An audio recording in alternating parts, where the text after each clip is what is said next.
St. Lucia has taken another step in creating a legal framework to govern and regulate the cannabis industry.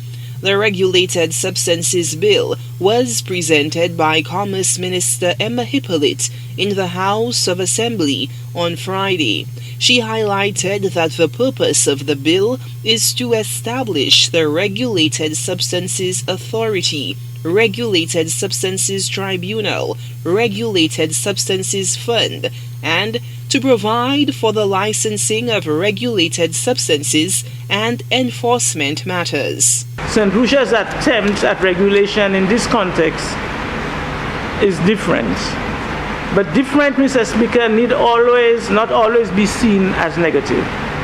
As servants of the people, the Regulatory Substance Authority and framework developed is, to our mind, part of an informed, robust, modern, and bespoke approach to legislation.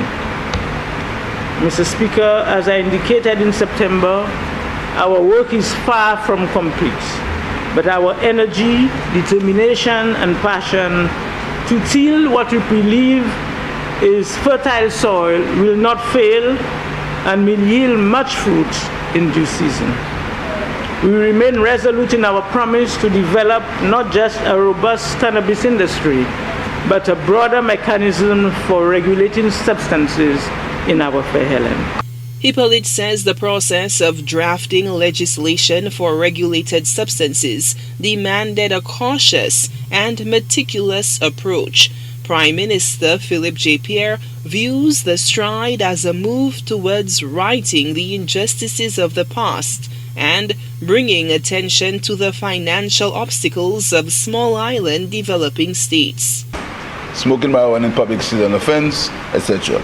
But I just want to urge to calm the expectations that are rising out of this cannabis situation.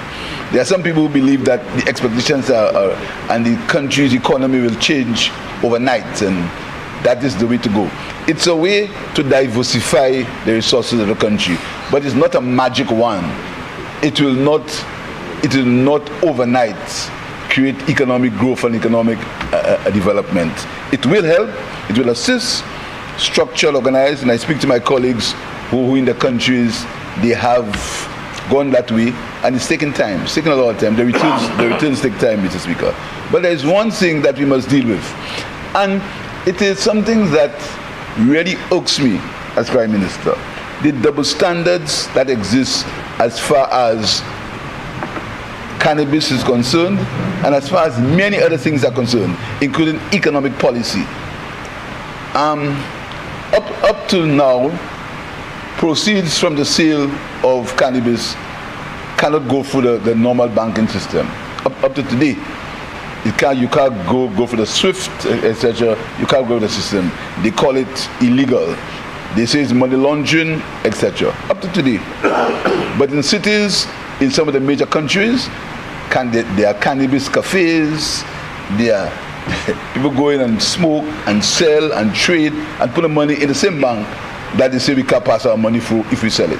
Among those credited with laying the groundwork leading up to the regulatory framework for cannabis reform are National Green Party leader Andre De Caris, Senior Legal Officer Dylan Inglis, and former Commerce Minister Bradley Felix. I notice you have 7 members, but no direct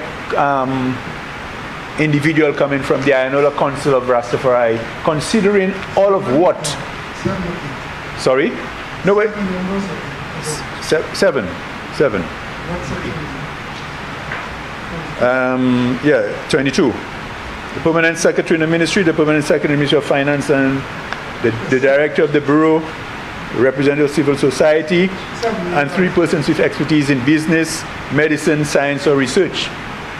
When I think of all what that grouping had to deal with, I think they should have a rightful place on the board, on the authority, in making decisions on the way forward, which to give them the rightful position.